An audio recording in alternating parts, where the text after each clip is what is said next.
last week's win was I thought all 3 Facebook touchdowns had a huge game. Caleb Roach came in and ran the ball away with, I think, 8 sacks, which is a rhythm. And looking at Ballard's completion percentage he's with, we had a lot of mishaps, but overall we did enough to win, and that's the most important thing. So looking forward to this week, another tough road game going to the Delta to take on Mississippi Valley State. Right now, their record does not reflect the type of ball club that they are. They're a tough football team, a well-coached football team. Coach Rick Cummings is one of the legends in our conference coaching. He's won multiple championships at multiple places, and it's only a matter of time before he gets that program turned around, and you can see that when you watch them on film. So we're going to have to go up there ready to play. There's no time to be relaxed or so to speak, overlook Mississippi Valley State. They're a quality football team, and our team understands they have to go up there and play our best game if we're going to come out of there victorious. All right, Coach. It took you 3 weeks, and you finally got what you call one of those Willie Simmons signature offensive breakouts. With McCray stepping up, having that blow-up performance that he's done, did he solidify and kind of separate himself out of that running back by committee pack? Well, I thought all 3 of those guys really ran the ball well.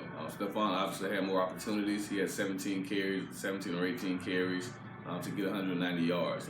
Caleb Roach had, I think, 6 or 7 carries, and he had a touchdown that got called back in the 3rd or 4th quarter. Then he rushed for close to 100 yards.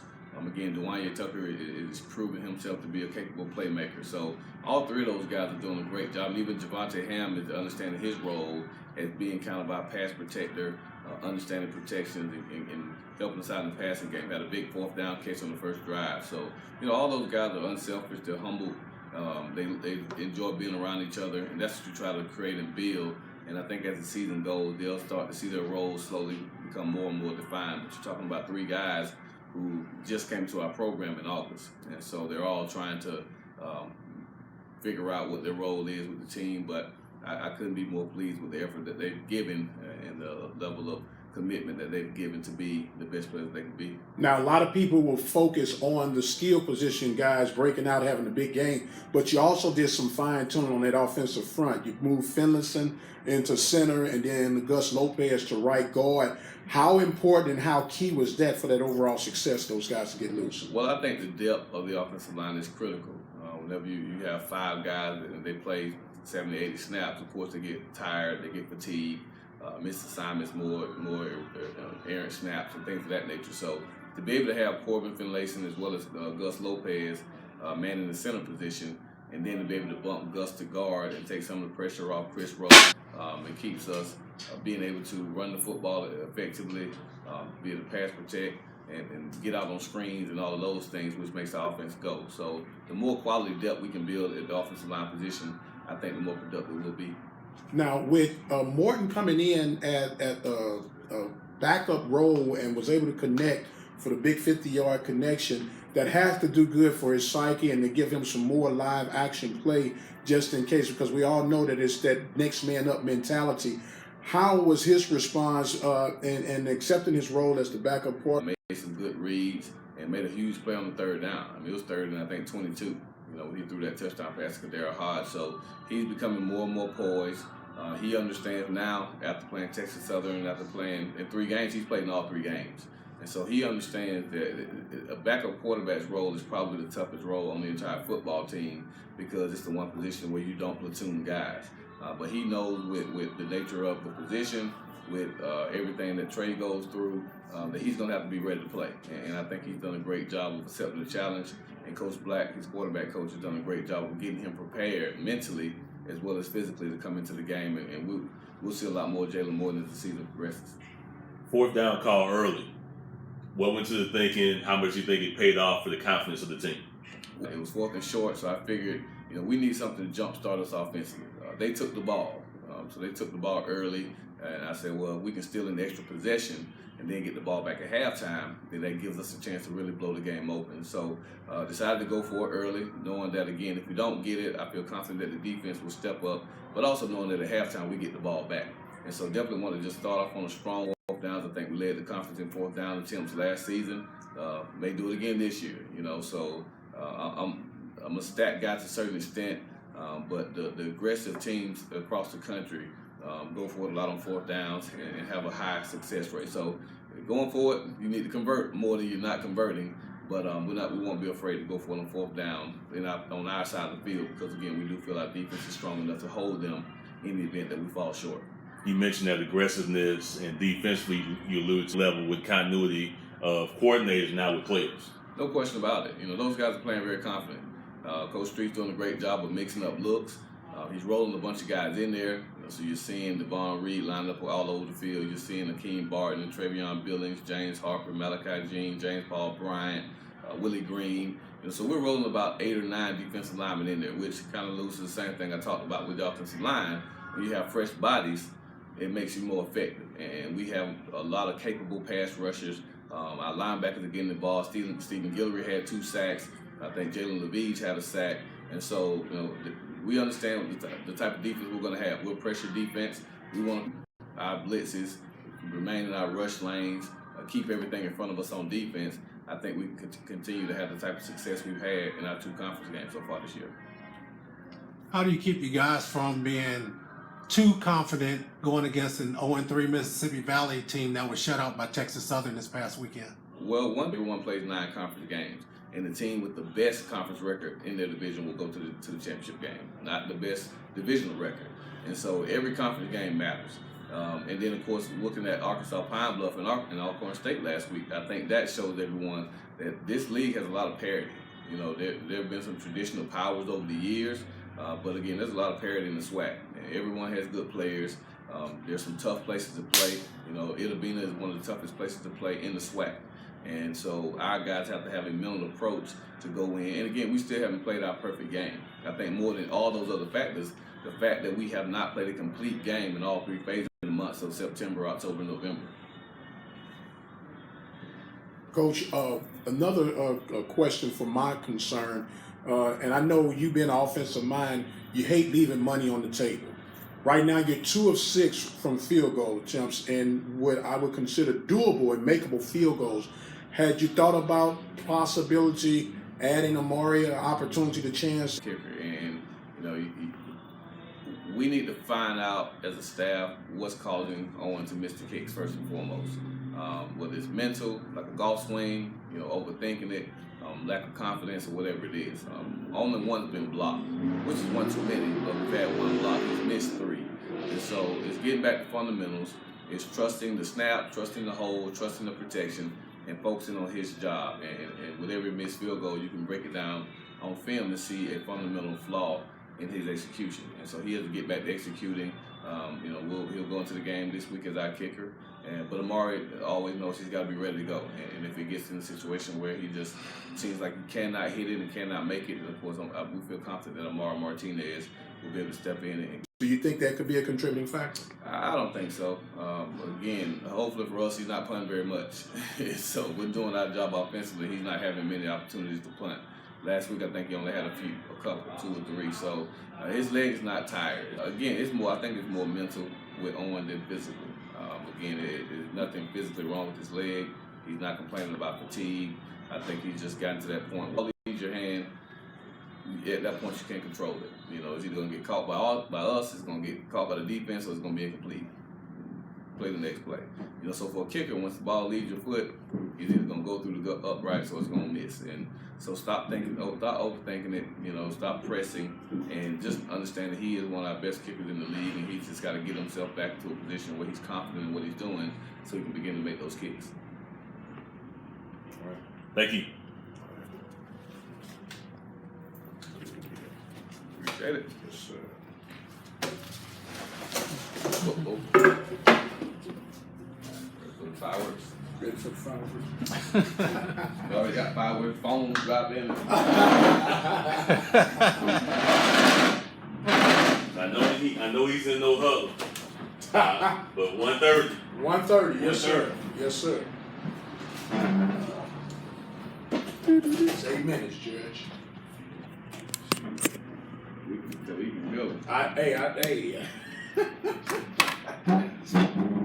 It's a bad building. That's why I was trying to get it up there to pick up the stream better, because the stream kept buffering. Oh yeah, I Just saw like it. that's why I said, let me set it up here. Yeah. We're slamming stuff down my And act it, well, right. it fell off my bag. So it's like Treat that thing like anime. I hit the wrong one, the wrong preset. But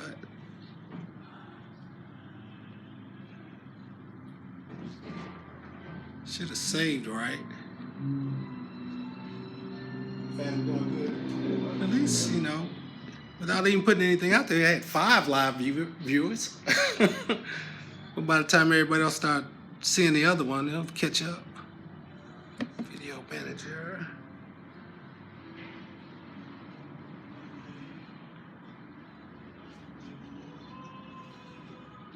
Ray ran like a man child. Where did it go? This year, you're gonna have to have red in your uniform. I'm just saying you got red, blue, Stanford, San Diego State's got a little orange. Oh, thank you, man. All right, I don't care what they say about you, too. I appreciate that. I appreciate that. Let's see. Oh, that is good and refreshing, too.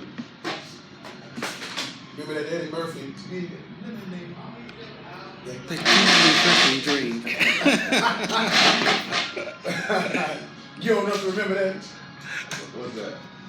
Lemonade. That cool, refreshing. He was talking about Elvis. Yeah.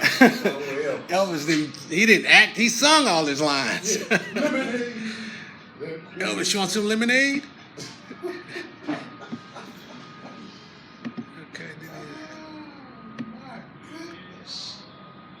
Somebody called the doctor. He needs some milk. who's You that? get the full schedule and everything right to be able to talk about before you sign off. All right, Captain. Yeah, but you look out across the board, folks starting, you know what y'all. And she confirmed that she come up at the she's coming up at the halftime. Yeah, Okay. because they play at Jackson Friday. I know they play Jackson Friday. And And hopefully they're we'll at have, Family Sunday. we'll have an update from Friday's game for Sunday. For Saturday. And We'll the be on the same, website. and the same for soccer. You'll be able to read about it Yes, sir. late Friday night. Yes, sir.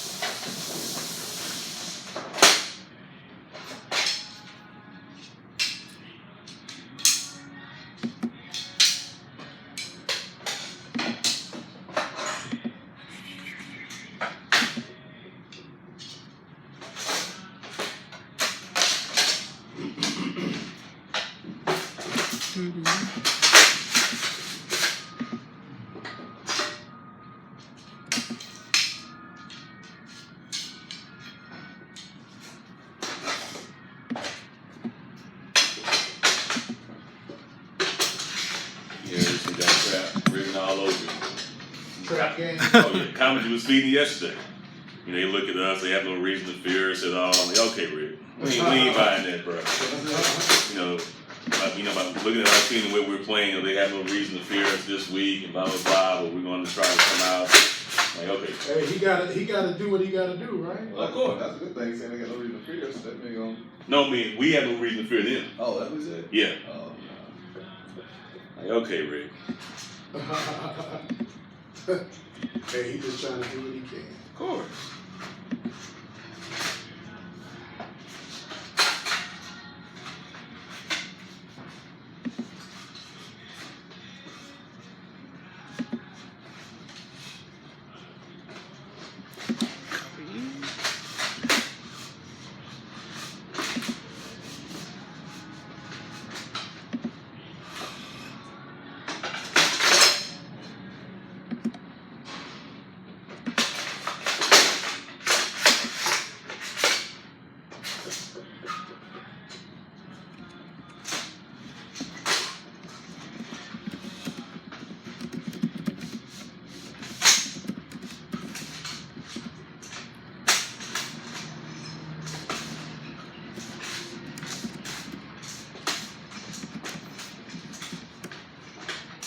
On your countdown, boss man. I got it 3 minutes. And then the link is for this is on the PV Panthers, right? Yes. Okay. Yeah. Yeah.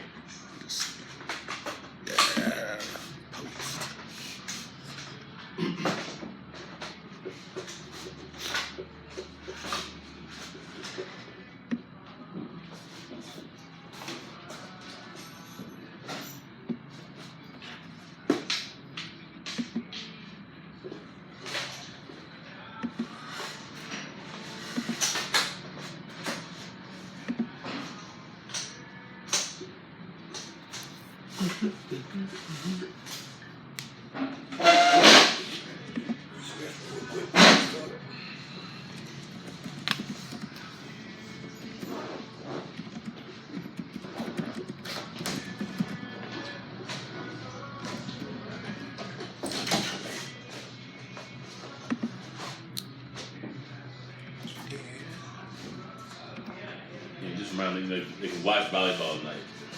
Yeah. They get a free stream. That's it. Good folks down there. Down at Texas, Rio Grande. Yeah. Yeah, they combine school. I know. It used I to think a be year or so Edinburgh. ago. It used to be Edinburgh. Yeah. Well, that's where the campus is. I know, but it used to just be called Edinburgh. Well, that's where that was it. Wow. Okay.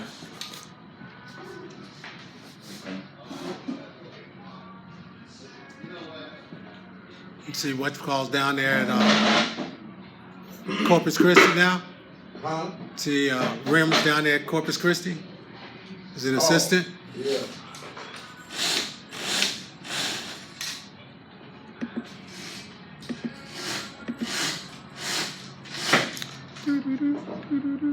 Time you got DM. At 1:30. 1:30. You get your theme music. Yeah. The hero should have some. Well, good afternoon, ladies and gentlemen, and welcome to another live production here on the Open Mic Broadcast Network. Coach Willie Simmons live for the Panthers Sports Report. This week we are at Goode's Barbecue, right off of 290 East of 1960. And from what I've been told, it is definitely a place you want to be. The Panthers have gotten on the winning tracks yet again, going to Huntsville, Alabama, to take care of the Alabama A&M Bulldogs with the score of 41-20 on the road. Panthers had a breakout performance, and the Panthers are geared